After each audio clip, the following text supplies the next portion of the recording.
এটি কুড়িল বিশ্ব রোডের রেল লাইন। খুব হট একটা রেল লাইন এটা।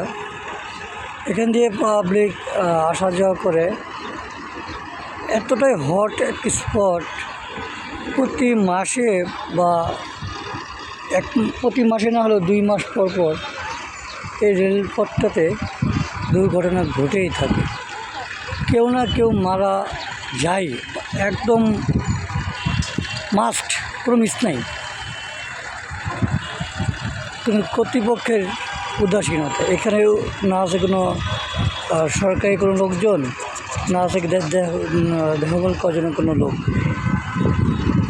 এত একটা হট একটা স্পট, এত ব্যস্ততা জায়গা, আর মানুষের সচেতন না। রেল আসলে দেখাই যায়, কিন্তু মানুষ কেন যে ফলো করে না।